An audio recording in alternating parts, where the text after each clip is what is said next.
Bem-vindos ao nosso Pode Sim. Eu sou o Carlos Luiz. Hoje nós vamos falar sobre o IDH e a Pátria do Evangelho. Para quem não sabe, IDH é o Índice de Desenvolvimento Humano, né? Essa semana saiu aí a nova classificação dos países, de 187 países no mundo. E o que é que isso tem a ver com o Espiritismo? É a nossa primeira questão. Tudo.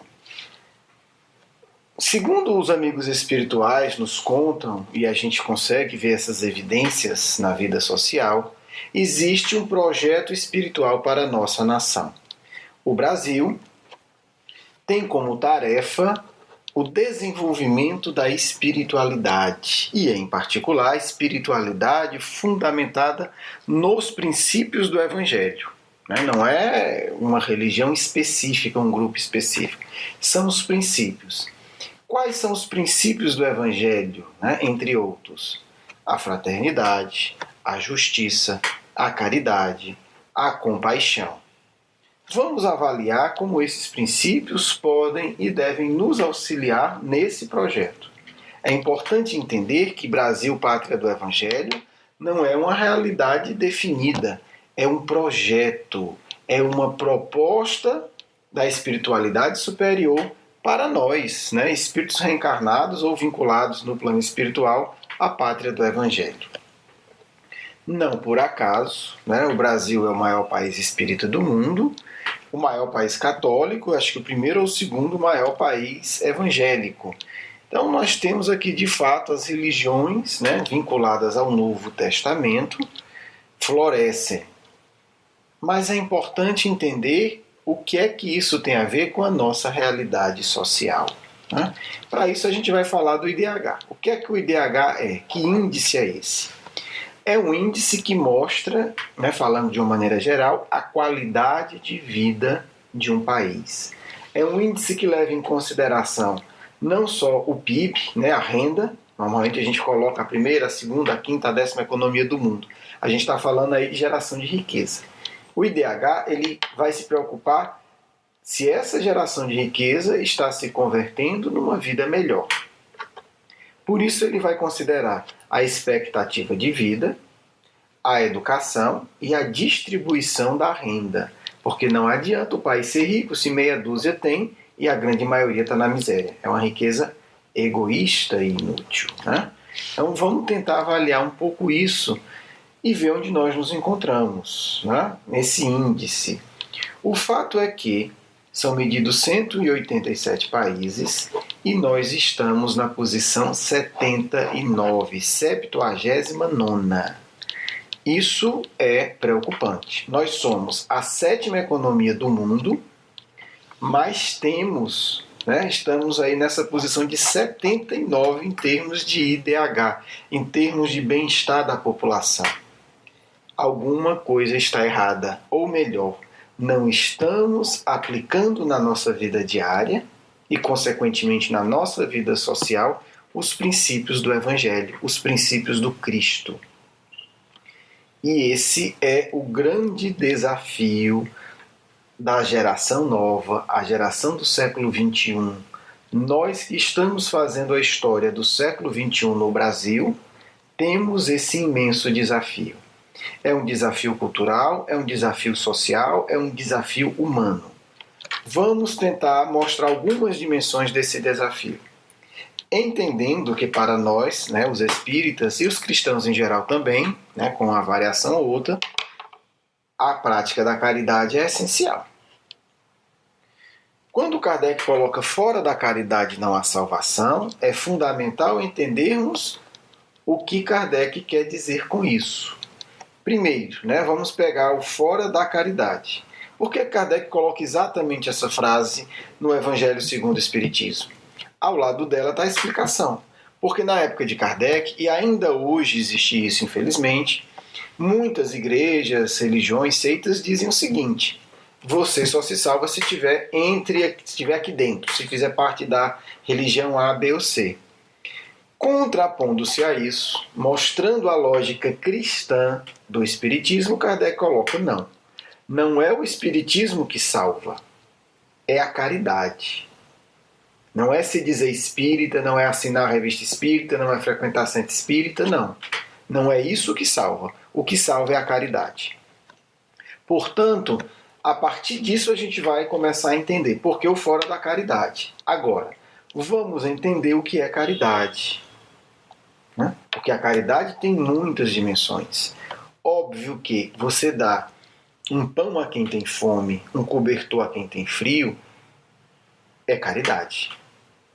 Mas é importante também entender que existem outras dimensões essenciais da caridade.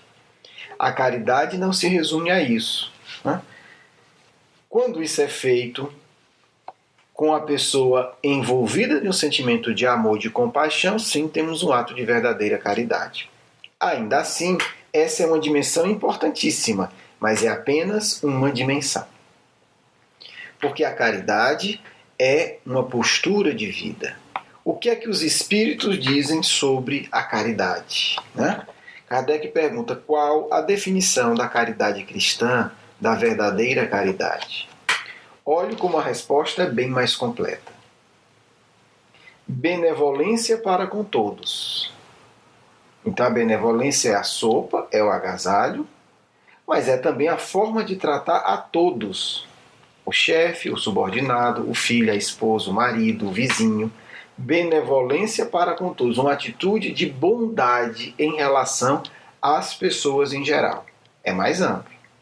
E vai mais, é um conceito extremamente desafiador. Vamos lá ver. Benevolência para com todos, indulgência para com as imperfeições alheias. E aí nós não estamos falando de nada material. Indulgência para com as imperfeições alheias. E a terceira dimensão da caridade, né, que a gente tem nessa resposta, perdão das ofensas. Hoje nós vamos ficar principalmente com a benevolência, para que a gente entenda o que é que significa isso na realidade social. Doar remédio é fundamental, mas é tão fundamental quanto, com o mesmo sentimento de desprendimento, nós auxiliarmos a melhorar o sistema de saúde. Nós auxiliarmos na análise da aplicação das verbas públicas. Isso é caridade. Porque, no final das contas, quem mais sofre é quem tem menos. Se o dinheiro público da saúde é mal aplicado, para não dizer como ocorre no nosso país também desviado, são dois problemas. Quem sofre é o pobre que está na fila e não tem outro recurso. Isso é caridade. Isso é caridade.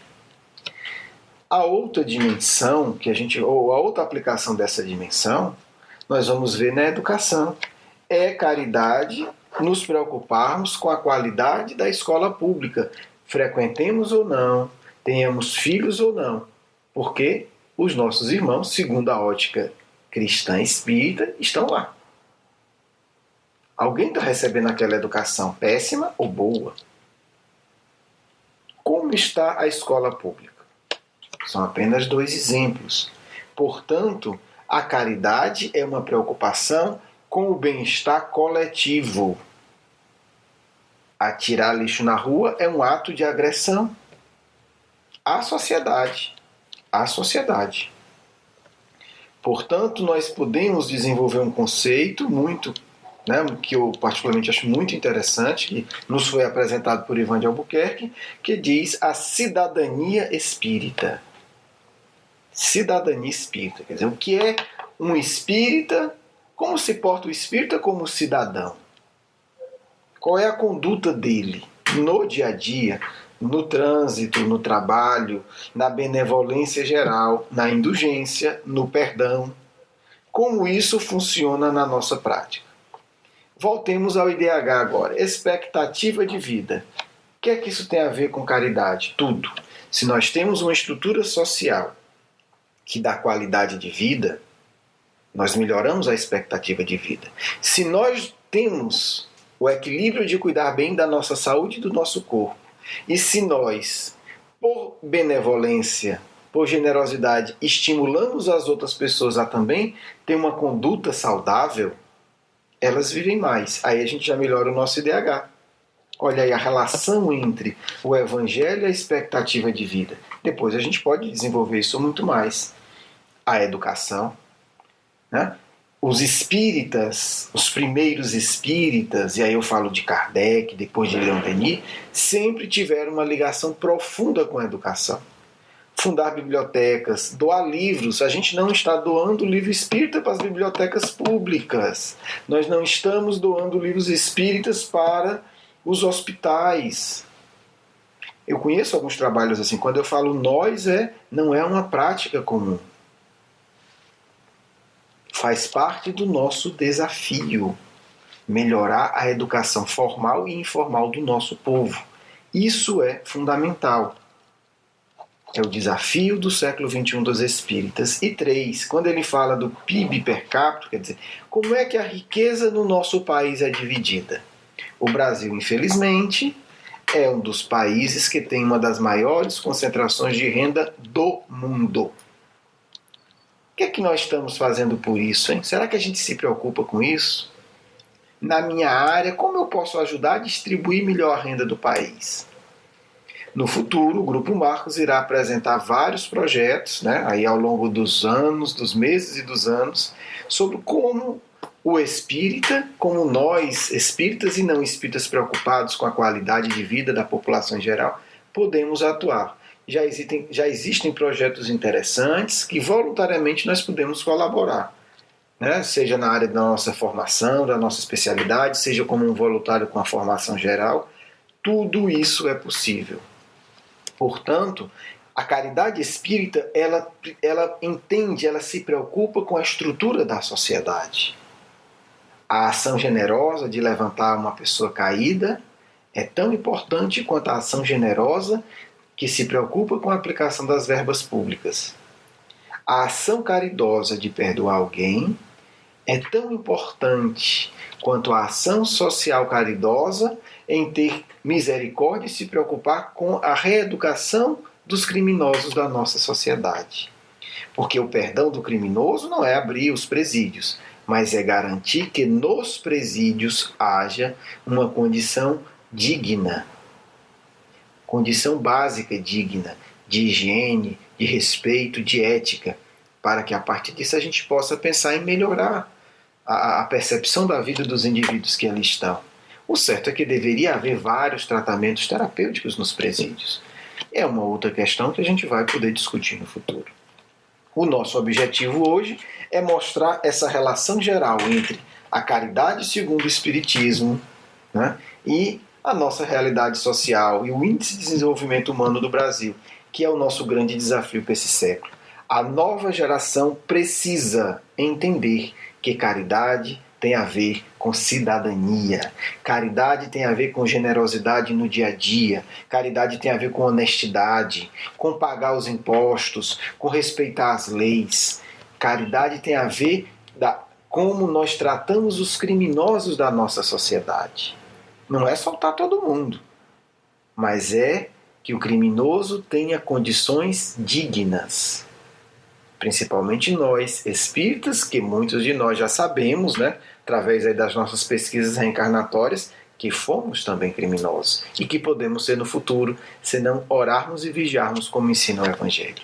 Então, essa concepção é o início de uma longa reflexão e de, Deus queira, muitas ações em conjunto que nós teremos, porque hoje no nosso grupo, no nosso programa, nós estamos plantando várias sementes, né? Daqui deverão sair várias ações sociais, como já propusemos outras vezes, como alguns amigos espirituais já propuseram, em relação ao suicídio, ao cuidar de si mesmo, em relação à observação da aplicação de verbas públicas, em relação a ações que vão melhorar a qualidade educacional da escola perto da gente, pela internet, seja como for. Caridade espírita é uma revolução social corajosa, determinada e pacífica. Os espíritas só serão espíritas se forem verdadeiros revolucionários. Se eles tiverem coragem de mudarem a si mesmo e mudarem a sociedade, como teve o jovem de Nazaré, Jesus. Bem, pessoal, me despeço. São reflexões iniciais, né? Espero que isso estimule ideias. Quero agradecer de coração todas as pessoas que mandaram e-mails, comentaram o programa anterior. Quero pedir de coração para quem não fez, faça. É importante para a gente saber, né, como é que as nossas ideias mensais, ideias que nós expressamos, são ideias espíritas, chegam no coração de vocês, para que a gente estabeleça um verdadeiro diálogo programa a programa.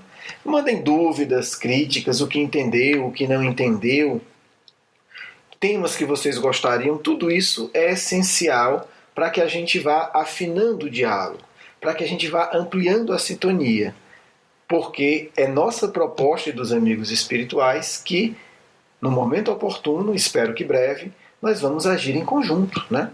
Virtualmente, nos encontrando, para que também a nossa fala não seja só teoria. Um grande abraço a vocês. Vamos agora à nossa segunda etapa. Vou abrir o Evangelho ao acaso e deixar o espaço para os nossos amigos espirituais. A criança será o maior no reino dos céus, e todo aquele que recebe em meu nome uma criança, tal como acabo de dizer, é a mim que recebe. Essa passagem está em Mateus, capítulo 17, versículo 1 a 5. Então, a mãe dos filhos de Zebedeu se aproximou dele com seus filhos e o adorou, testemunhando-lhe que queria perguntar-lhe alguma coisa. Ele disse: Que quereis? Ordenai, disse ela, que meus filhos que aqui estão tenham assento em vosso reino, um à vossa direita, o outro à vossa esquerda. Mas Jesus lhe respondeu: Vós não sabeis o que pedis. Podeis beber o cálice que eu vou beber? Eles lhe disseram: Nós o podemos. Ele lhes respondeu: É verdade que bebereis o cálice que eu vou beber, mas quanto está sentado à minha direita ou à minha esquerda, não cabe a mim conceder, mas isso será para aqueles que meu Pai tenha preparado. Os outros 10 apóstolos, tendo ouvido isso, encheram-se de indignação contra os 2 irmãos. Jesus, tendo-os chamados, lhe disse: Vós sabeis que os príncipes das nações as dominam, e que os grandes as tratam como império. Não deve ser assim entre vós, mas aquele que quiser tornar-se o maior, seja o vosso servidor, e aquele que quiser ser o primeiro dentre vós, seja o vosso escravo, como o Filho do Homem não veio para ser servido, mas para servir, e dar a sua vida pela redenção de muito. Também Mateus, capítulo 20, versículo 20 a 28. Bem, vamos elevar nossos pensamentos, pedindo a Deus, a Jesus, a sua proteção, o amparo dos bons espíritos, para o encerramento de nosso programa de hoje. Caros irmãos, que a paz do Cristo esteja em vossos corações, vos animando não apenas a elevar o pensamento, mas também a movimentar as mãos em direção daqueles que padecem, que carecem do amparo amigo, que carecem do alimento e, acima de tudo, da imensa multidão dos espíritos da terra, que carecem ardentemente das luzes do Evangelho em seus corações. Seja a vossa missão a transformação do mundo através da atuação generosa e disciplinada, humilde e abnegada. Chega a época em que a transformação social deverá se dar, não por líderes vaidosos, mas pela conduta diária dos verdadeiros cristãos. Apagar-se atuando no bem. Não chamar para si a evidência social, mas agir poderosamente, dispostos a dar tudo para aliviar o sofrimento do próximo e estimulá-lo na ascensão espiritual. Essa é a missão da nova geração. Uma missão diferente, discreta e profunda. Nova geração. Cabe a vós atuar nesta sociedade com muita firmeza e abnegação. Não queirais os primeiros lugares, as honras e as medalhas falsas do mundo. Desejai cada dia as oportunidades que o Cristo vos dará de testemunhar o vosso amor e a vossa coerência em relação ao seu Evangelho de luz. Jovens, pensai que a cada dia podeis atuar nesse mundo tornando um lugar menos amargo e severo. Amigos, tenhais a certeza que acompanhamos os vossos passos, e quanto mais discreta e abnegada for a nossa conduta, mais luzes envolverão os vossos corações amigos dos sofredores.